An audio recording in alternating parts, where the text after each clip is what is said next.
여러분 안녕하십니까? YTN 시청자를 위한 옴부즈만 프로그램 시청자의 눈입니다. 먼저 뉴스 진단 시간입니다. 이번 주엔 부동산 시장 동향 관련 보도를 모니터했습니다. 이정남 시청자평가원과 경제부 염혜영 기자 함께하겠습니다. 안녕하세요. 안녕하십니까? 자, 부동산은 이제 많은 분들이 관심을 가질 만한 내용인데 어떻게 보셨습니까? 네, 전국의 부동산 시장이 상승하고 있습니다. 국토부가 집계한 4월 전국 주택 거래량은 12만여 건으로 사상 최대치를 기록했습니다.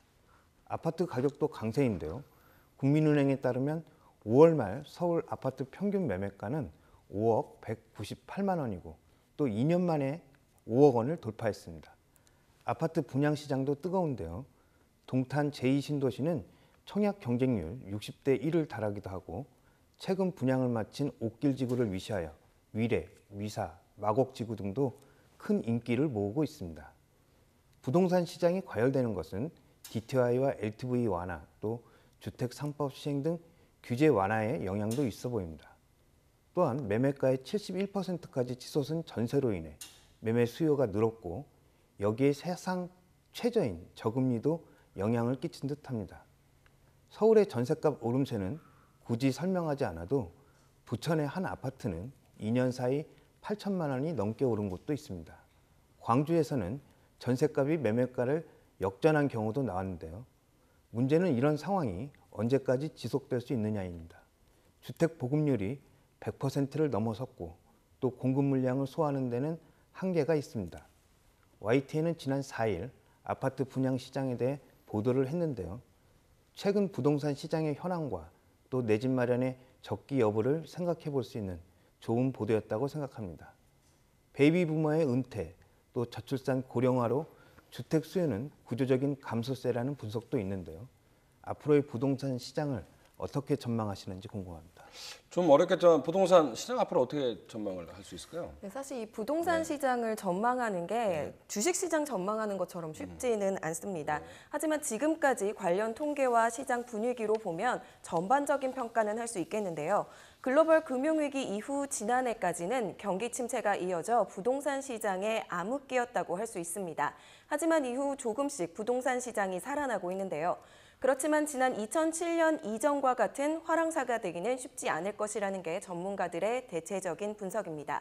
일단 부동산 시장 전체를 살펴보려면 기존 주택시장, 신규 분양시장, 전월세 시장 등을 점검해 봐야 합니다. 먼저 주택거래 상황부터 보면은요. 지난해부터 조금씩 거래가 늘다가 올해는 1월에서 6월까지는 61만 건을 넘어섰습니다. 지난 2006년 관련 통계를 작성하기 시작한 이후 최대 규모를 기록한 겁니다. 매매 가격도 계속해서 상승하는 추세인데요. 신규 아파트나 오피스텔 분양 시장은 그야말로 청약 열풍으로 요약할 수 있습니다. 올해부터 청약 조건이 완화되고 초저금리 시대를 맞아 갈 곳 없는 부동자금이 분양 시장으로 몰리고 있습니다. 보통 수십 대 1은 보통이고요. 수백 대 1을 넘는 경우도 속출하고 있습니다. 상황이 이렇다 보니까 건설사들은 이런 분위기에서 분양 물량을 크게 늘리는 이른바 밀어내기 분양에 나서면서 열풍이 지속되고 있습니다. 역시 오피스텔로 대표되는 수익형 부동산도 분양하면 초기 완판이라는 기록을 세우고 있는 모습입니다. 하지만 분양 물량이 급증하면서 양극화 현상도 나타나고 있습니다. 일부에서는 수백 대 1의 청약 경쟁률을 기록하고 있지만 입지가 다소 떨어지거나 분양가가 다소 비싼 단지에서는 미달 사태도 나오고 있습니다. 신중한 청약 그리고 신중한 투자가 필요한 시점이라고 봅니다. 문제는 전세 시장도 갈수록 심각해지고 있다는 점입니다.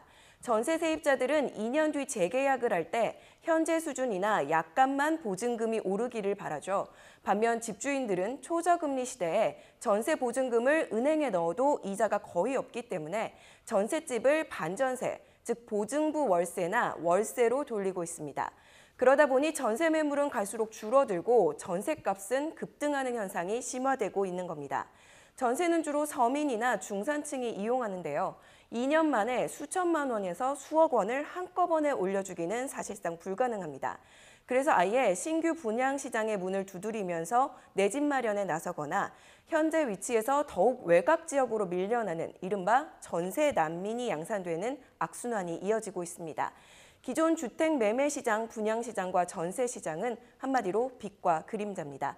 우려되는 점이 또 있는데요. 현재 신규 분양시장 분위기는 너무 좋습니다. 하지만 청약 마감 행진을 이어가고 있는 동탄 2신도시, 김포 한강신도시 등 대규모 택지개발지구의 경우 너무나 많은 물량이 공급됐기 때문에 실제 입주 시기인 2, 3년 뒤에는 대규모 미분양이 나올 수도 있다는 우려가 일각에서는 벌써 나오고 있습니다. 따라서 대출을 받아 집을 사는 것은 그만큼 가계부채가 증가할 수 있고 미국이 금리를 인상하면 우리도 그 영향을 받을 수 있기 때문에 어느 때보다 신중해야 한다는 게 전문가들의 대체적인 분석입니다. 자, 그런데 이제 정부는 부동산 시장을 살려서 경제를 살리겠다 이런 취지 아니겠습니까? 네, 그렇습니다. 그 부동산을 활성화시킨다는 것은 네. 그 경제를 살리겠다는 정부의 정책이 리스크가 너무 크다는 것이 문제입니다. 이미 전체 가계빚이 1,200조에 육박해 위험 수위에 이른 상황에서 부동산 담보대출이 급증하는 것은 문제가 있어 보입니다. 9월로 전망되는 미국의 기준금리 인상이 현실화되면 충격이 상당할 수도 있는데요. 이와 함께 금융권의 부실 대출 건수도 늘어나고 있는 추세입니다. 최근 일부 저축은행은 부실한 부동산 담보대출금을 회수하는 과정에서 임차인의 보증금까지 가로채려는 소송을 제기하는 경우도 있는데요. 제도적 보완이 필요해 보입니다. 이달 중에 정부가 가계부채 관리 강화 방안을 발표할 것으로 알려졌습니다. 정부의 현실적인 대책 방안은 무엇인지 YTN의 적극적인 보도가 필요해 보입니다. 지적하신 대로 지금 문제는 가계부채가 늘고 있다는 건데 어떻게 보세요? 기준금리가 지금 사상 최저치인 1.5%까지 떨어졌거든요. 그러면서 가계대출도 눈덩이처럼 불어나고 있습니다. 지난달 은행권의 가계대출은 역대 두 번째 증가세를 보이기도 했는데요. 한 달 새에 무려 8조 1,000억 원이나 늘어나면서 4월에 이어서 두 번째로 증가 액수가 많았습니다. 가계대출 가운데는 말씀하신 대로 주택담보대출이 많은 비중을 차지하고 있습니다. 지난달 말 현재 은행권의 가계주택담보대출 잔액은 439조 6천억 원에 달합니다. 주택담보대출은 6조 8천억 원이 늘어나서 석 달 연속으로 6조 원 이상의 가파른 증가세를 보였습니다. 전체 가계대출 증가분의 80% 이상을 차지했는데요. 이런 주택담보대출의 급증세는 3분기에도 이어질 것이라는 전망이 나오고 있습니다. 한국은행이 지난 1일 발표한 지수 중에 주택대출 수요 지수라는 것이 있습니다.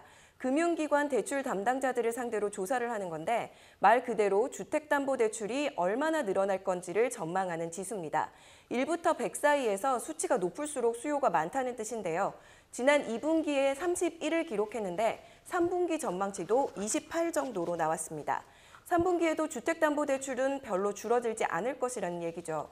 이렇게 늘고 있는 주택담보대출이 모두 집을 사는 데 쓰여지고 있느냐 하면 그건 아닙니다.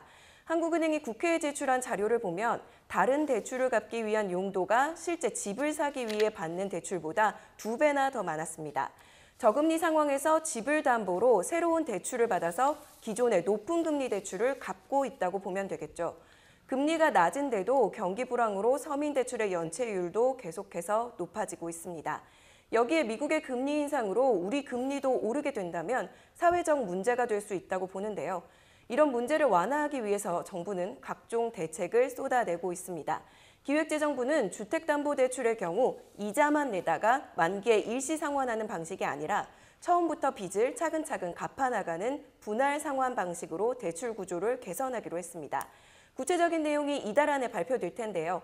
고정금리 비율을 늘리는 방안이 포함될 것으로 보입니다. 현재 국내 5대 은행의 가계대출 가운데 고정금리 비중이 32에서 40% 정도거든요.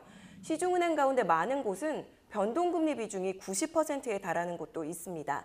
지금은 금리가 낮은 수준이기 때문에 변동금리가 당장 유리하게 보일지도 모르겠지만 금리가 올라가면 그야말로 폭탄이 될 수 있기 때문에 정부는 변동금리의 비율을 낮추고 또 일정 기간 동안 이자만 내는 방식이 아니라 분할 상환하는 대출의 비율을 늘리려고 하는 겁니다.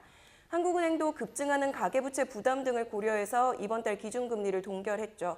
정부도 늘어가는 가계부채에 대해서 큰 부담을 느끼고 있는 만큼 하반기에는 다양한 대책들이 나올 것으로 보입니다. 네, 오늘 두 분 말씀 잘 들었습니다.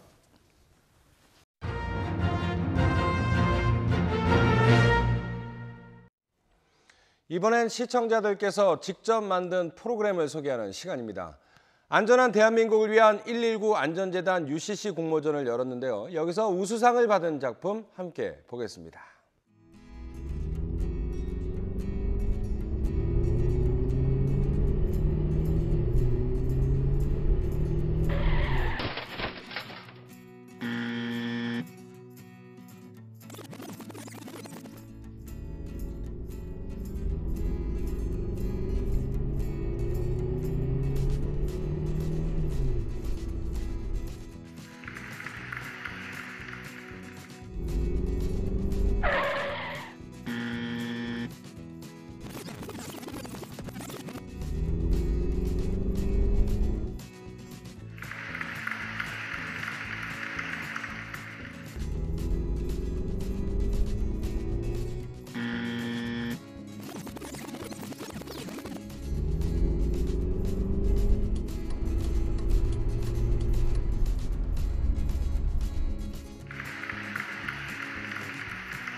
지상파 DMB 채널의 YTN DMB 프로그램을 평가하는 내가 본 YTN 순서입니다. 이번 주엔 수다학과 뉴스타워에 대한 원영아 평가원의 의견을 들어보겠습니다.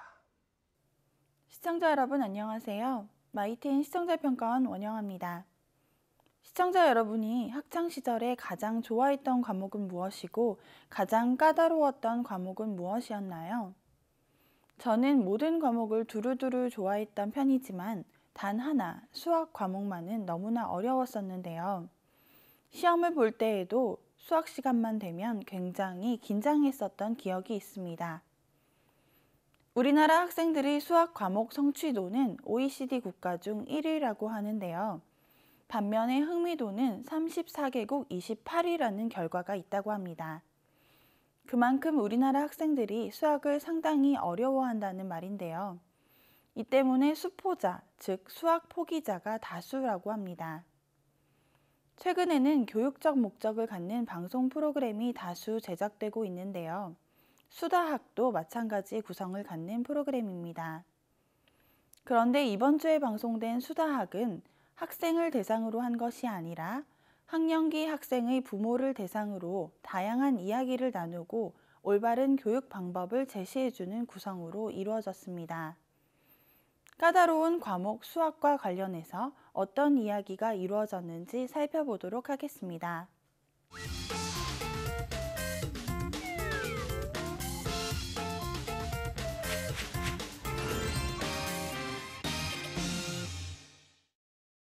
최근 방송 프로그램의 트렌드를 살펴보면 프로그램의 분야를 막론하고 다양한 분야의 전문가를 패널로 초청해 관련 주제에 관해 자유롭게 이야기를 나누는 구성이 눈에 띕니다. 수다학 또한 마찬가지로 진행자와 3명의 패널이 등장했는데요. 이론적, 학문적 조언을 해줄 수 있는 교육학 교수, 실제 이야기를 들려줄 수 있는 초등학교 교사, 그리고 종합적인 해결 방안을 제시해 줄 수 있는 교육 컨설턴트로 구성된 패널은 프로그램의 질을 높여줄 수 있었다고 생각합니다. 프로그램 중간중간에 삽입된 영상을 통해 관련 설문조사나 자료 화면 등을 보여주었는데요. 이 부분도 패널들의 이야기만 이루어질 경우 자칫 지루하게 흐를 수 있는 부분을 상쇄시켜주는 역할을 했고, 또한 새로운 이야기거리를 던져주어 분위기를 환기시키고 시청자들이 흥미롭게 집중할 수 있는 계기가 되었습니다. 조금 아쉬운 부분도 있었는데요. 진행자와 패널이 이야기를 나누는 부분이 주로 이루어지기 때문에 패널들이 카메라를 응시하지 않고 이야기를 나누는 상대방의 얼굴을 보는 부분이 많았는데요. 이러한 부분은 토크가 주로 이루어지는 프로그램에서 가장 저지르기 쉬운 실수입니다. 방송 프로그램 전문가인 진행자는 이런 경우가 거의 없었지만 일반 패널의 경우 이런 경우가 빈번합니다. 이럴 때 시청자는 프로그램에서 소외되는 경험을 할 수 있습니다. 자연스러운 카메라 응시와 화면 구성 등을 통해 개선되어야 하겠습니다. 수다학과 같은 실질적 교육 방안을 제시해주는 프로그램이 앞으로도 시청자들에게 유용한 정보를 제공해주면 좋겠습니다.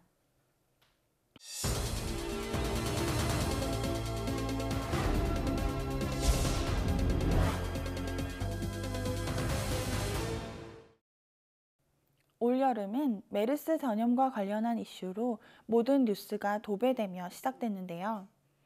메르스에 묻힌 또 하나의 심각한 이슈가 바로 124년 만의 대가뭄이라는 것입니다.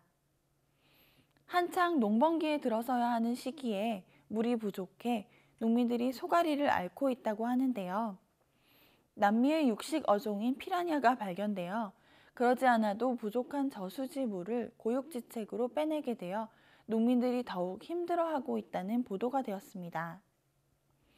그런데 일반 시청자들은 피라냐가 어떤 위험성을 갖는 물고기인지, 어떤 이유로 저수지 물을 빼게 되었는지 단발성 보도로는 정확하게 파악하기가 힘듭니다.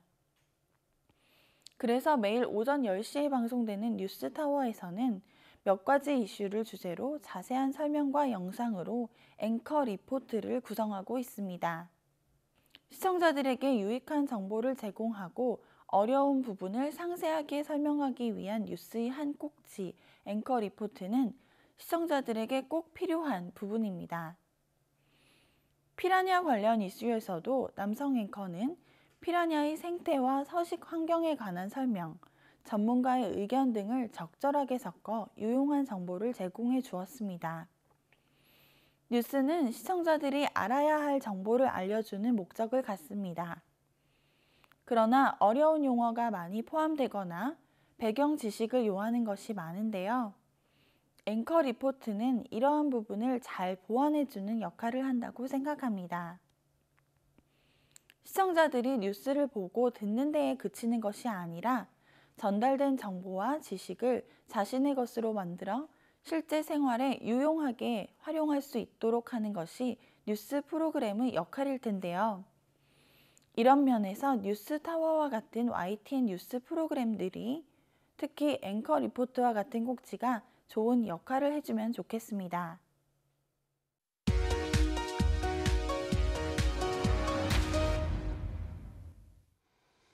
이번 순서는 시청자들의 지적사항을 정리한 모니터 보고 시간입니다.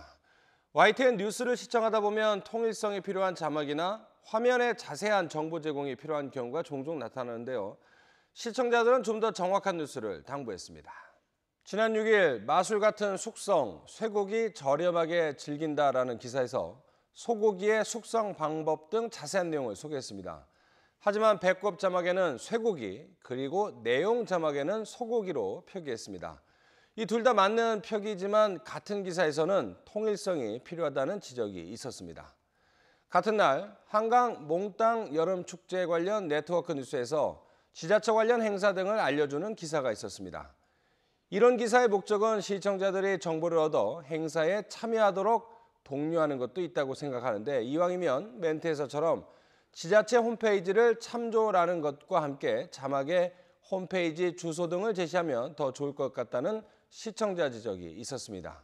그런가 하면 3일에는 태풍 9호, 10호 연달아 발생, 진로는 이라는 기사를 전하면서 올여름 장마와 태풍 전망과 함께 9호 태풍 찬홈, 10호 태풍 림파가 우리나라에 미칠 영향에 대해 이야기했습니다. 국민의 삶에 영향을 미칠 수 있는 태풍 문제에 대해 비교적 장기적인 전망을 전달했다는 점에서 긍정적이었지만, 찬홈과 림파라는 단어가 우리말이 아닌 만큼 이들 단어가 의미하는 바를 간단하게 언급했다면 시청자들이 좀 더 관심을 가질 만한 구성이 될 수 있었을 것으로 보인다는 지적이 있었습니다. 그런데 5일에 있었던 그리스 국민투표 진행 중이라는 기사 중 내용 자막에 나온 그렉시트라는 단어는 일반 시청자가 잘 모를 수 있는 단어인데, 기자가 멘트로 그리스의 유로존 탈퇴라고 말해서 이 시청자가 쉽게 이해할 수 있도록 도움을 줬습니다. 그리스 관련 기사는 경제에 미칠 영향을 생각할 때 빠른 전달이 필요한 기사라고 생각되는데, 내용 자막을 보완할 수 있는 멘트 설명은 적절했다는 시청자 격려가 있었습니다.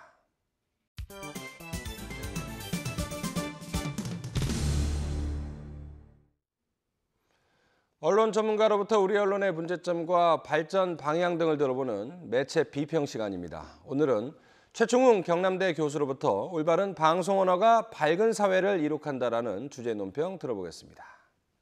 방송통신심의위원회는 지난달 국내외 방송 언어 영향력과 심의 사례를 중심으로 방송통신심의 동향을 발간했습니다.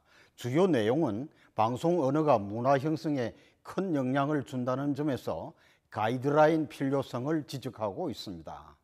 지난해 하반기 시청 동향 보고서에서 총 2,700건의 민원 가운데 방송의 윤리적 수준에 관한 민원이 1,700건으로 63%를 차지했습니다. 매월 시청자 동향 분석을 보면은 방송 언어에 대한 민원이 계속 늘어나고 있습니다.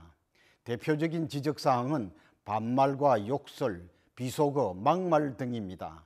최근 방송통신심의위원회는 청소년 시청 보호시간대에 비윤리적이고 성정적인 내용을 방송한 지상파와 종편 드라마에 대한 법정 제재를 의결한 바가 있습니다.